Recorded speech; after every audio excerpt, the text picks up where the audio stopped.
Hey guys, Mrs. Jacobs here with today's reading from Ramona Quimby, Age 8 by Beverly Cleary.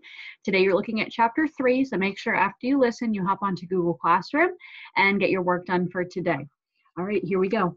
Chapter 3 is called The Hard-Boiled Egg Fad. With all four members of the family leaving at different times in different directions, mornings were flurried in the Quimby household. On the days when Mr. Quimby had an 8 o'clock class, he left early in the car. Beezus left next because she walked to school and because she wanted to stop for Mary Jane on the way. Ramona was third to leave.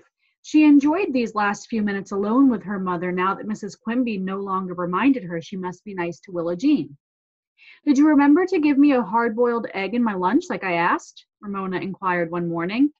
This week, hard-boiled eggs were popular with third graders, a fad started by Yard Ape, who sometimes brought his lunch. Last week, the fad had been individual bags of corn chips.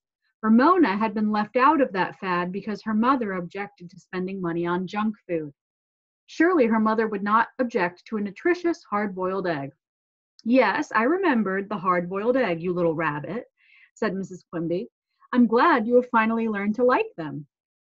Ramona did not feel it necessary to explain to her mother that she still did not like hard-boiled eggs, not even when they had been dyed for Easter. Neither did she like soft-boiled eggs because she did not like the slippery, slithery food. Ramona liked deviled eggs, but deviled eggs were not the fad, at least not this week. On the bus, Ramona and Susan compared lunches. Each was happy to discover that the other had a hard-boiled egg, and both were eager for lunchtime to come. While Ramona waited for lunch period, school turned out to be unusually interesting. After the class had filled out their arithmetic workbooks, Mrs. Whaley handed each child a glass jar containing about 2 inches of a wet blue substance. She explained that it was oatmeal dyed blue. Ramona was first to say yuck. Many people made faces, and Yard Ape made a gagging noise. "Okay, kids, quiet down," said Mrs. Whaley. When the room was quiet, she explained that for science they were going to study fruit flies. The blue oatmeal contained fruit fly larvae. "And why do you think the oatmeal is blue?" she asked. Several people thought the blue dye was some sort of food for the larvae, vitamins maybe. Marcia suggested the oatmeal was dyed blue so the children wouldn't think it was good to eat. Everybody laughed at this guess. Who would ever think cold oatmeal was good to eat? Yard Ape came up with the right answer. The oatmeal was dyed blue so the larvae could be seen. And so they could, little white specks. As the class bent over their desks making labels for their jars, Ramona wrote her name on her slip of paper and added Age 8, which she always wrote after her signature. Then she drew tiny fruit flies around it before she pasted the label on her very own jar of blue oatmeal and fruit fly larvae. Now she had a jar of pets. "That's a really neat label, Ramona," said Mrs. Whaley. Ramona understood that her teacher did not mean tidy when she said neat, but extra good. Ramona decided she liked Miss Whaley after all. The morning was so satisfactory that it passed quickly. When lunchtime came, Ramona collected her lunchbox and went off to the cafeteria, where after waiting in line for her milk, she sat at a table with Sarah, Janet, Marcia, and the other third grade girls. She opened her lunchbox, and there, tucked in a paper napkin, snug between her sandwich and an orange, was her hard-boiled egg, smooth and perfect, the right size to fit her hand. Because Ramona wanted to save the best for the last, she ate the center of her sandwich, tuna fish, and poked a hole in her orange so she could suck out the juice. Third graders did not peel their oranges. At last, it was time for the egg. There was a number of ways of cracking eggs. The most popular, and the real reason for bringing an egg to school, was knocking the egg against one's head. There were 2 ways of doing so, by a lot of timid little raps or by one big whack. Sarah was a rapper. Ramona, like Yard Ape, was a whacker. She took a firm hold on her egg, waited until everyone at her table was watching, and whack. She found herself with a handful of crumbled shell and something cool and slimy running down her face. Everyone at Ramona's table gasped. Ramona needed a moment to realize what had happened. Her egg was raw. Her mother had not boiled her egg at all. She tried to brush the yellow yolk and slithery white out of her hair and away from her face, but she only succeeded in making her hands eggy. Her eyes filled with tears of anger, which she tried to brush away with her wrists. The gasps at her table turned into giggles. From another table, Ramona caught a glimpse of Yard Ape grinning at her. Marcia, a tall girl who always tried to be motherly, said, "It's all right, Ramona. I'll take you to the bathroom and help you wash off the egg." Ramona was not one bit grateful. "You go away," she said, ashamed of being so rude. She did not want this third-grade girl treating her like a baby. The teacher who was supervising lunch period came over to see what the commotion was about. Marcia gathered up all the paper napkins from the lunch boxes at the table and handed them to the teacher, who tried to sop up the egg. Unfortunately, the napkins did not absorb egg very well. Instead, they smeared yolk and white around in Ramona's hair. Her face felt stiff as egg white began to dry. "Take her to the office," the teacher said to Marcia. "Mrs. Larson will help her." "Come on, Ramona," said Marcia, as if Ramona were in kindergarten. She put her hand on Ramona's shoulder because Ramona's hands were too eggy to touch. Ramona jerked away. "I can go by myself." With that reply, she ran out of the cafeteria. She was so angry she was able to ignore the giggles and the few sympathetic looks of the other children. Ramona was mad at herself for following a fad. She was furious with Yard Ape for grinning at her. Most of all, she was angry with her mother for not boiling the egg in the first place. By the time she reached the office, Ramona's face felt as stiff as a mask. Ramona almost ran into Mr. Whitman, the principal, which would have upset her even more. He was someone Ramona always tried to avoid ever since Beezus had told her that the way to remember how to spell the kind of principal who was the principal of a school was to remember the word ended in P-A-L, not P-L-E, because the principal was her pal. Ramona did not want the principal to be her pal. She wanted him to mind his own business, aloof and important in his office. Mr. Whitman must have felt the same way because he stepped, almost jumped, quickly aside. Mrs. Larson, the school secretary, took one look at Ramona, sprang from her desk, and said, "Well, you need a little help, don't you?" Ramona nodded, grateful to Mrs. Larson for behaving as if eggy third graders walked into her office every day. The secretary led her into a tiny room equipped with a cot, wash basin, and toilet that adjoined the office. "Let's see," said Mrs. Larson. "How shall we go about this?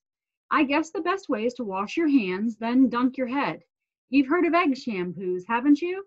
They're supposed to be wonderful for the hair."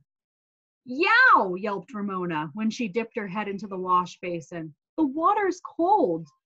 "It's probably a good thing we don't have warmer water," said Mrs. Larson. "You wouldn't want to cook the egg in your hair, would you?" She rubbed and Ramona snuffled. She rinsed and Ramona sniffed. Finally, Mrs. Larson said, "That's the best I can do," and handed Ramona a wad of paper towels. "Dry yourself off best you can," she said. "You can wash your hair when you get home." Ramona accepted the towels. As she sat on the cot, rubbing and blotting and seething in humiliation and anger, she listened to sounds from the office, the click of the typewriter, the ring of the telephone, Mrs. Larson's voice answering. Ramona began to calm down and feel a little better. Maybe Mrs. Kemp would let her wash her hair after school. She could let Willa Jean pretend to be working in a beauty shop and not say anything about her sustained silent reading. One of these days, Willa Jean was sure to catch on that she was just reading a book, and Ramona wanted to postpone that time as long as possible. Toward the end of the lunch period, Ramona heard teachers drift into the office to leave papers or pick up messages from their boxes. Then Ramona made an interesting discovery. Teachers talked about their classes. "My class has been so good today," said one teacher. "I can hardly believe it. They're little angels." "I don't know what's the matter with my class today," said another. "Yesterday they knew how to subtract, and today none of them seems able to remember." "Perhaps it's the weather," suggested another teacher. Ramona found all this conversation most interesting.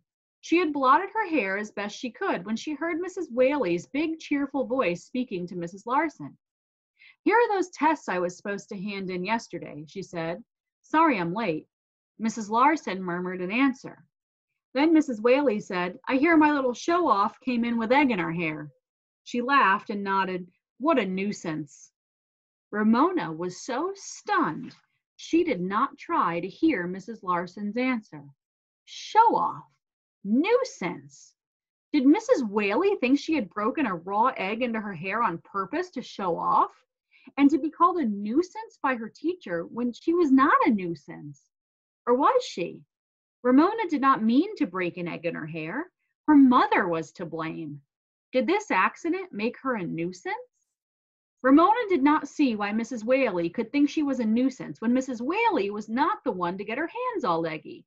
Yet Ramona had heard her say right out loud that she was a show-off and a nuisance. That hurt. It really hurt. Ramona sat as still as she could with the damp paper towel in her hands. She did not want to risk even the softest noise by throwing them into the wastebasket. Lunch period came to an end, and still she sat. Her body felt numb, and so did her heart. She could never, never face Mrs. Whaley again. Never. Mrs. Larson's typewriter clicked cheerfully away. Ramona was forgotten, which was the way she wanted it. She even wanted to forget herself and her horrible hair, now drying into stiff spikes. She no longer felt like a real person. The next voice Ramona heard was that of Yard Ape. Mrs. Larson, he said, as if he had been running in the hall. Mrs. Whaley said to tell you Ramona didn't come back after lunch. The typing stopped. Oh my goodness, said Mrs. Larson, as she appeared in the doorway. Ramona, why are you still here? How was Ramona supposed to answer? Run along back to class with Danny, said the secretary. I'm sorry, I forgot all about you. Do I have to? Asked Ramona. Of course, said Mrs. Larson. Your hair is almost dry. You don't want to miss class. Ramona did want to miss class forever. The third grade was spoiled forever. Aw, come on, Ramona, said Yarn Ape, for once not teaching. Surprised by sympathy from Yard Ape, Ramona reluctantly left the office.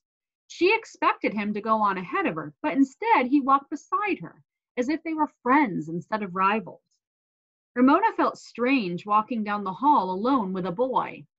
As she trudged along beside him, she felt she had to tell someone the terrible news. Mrs. Whaley doesn't like me, she said in a flat voice.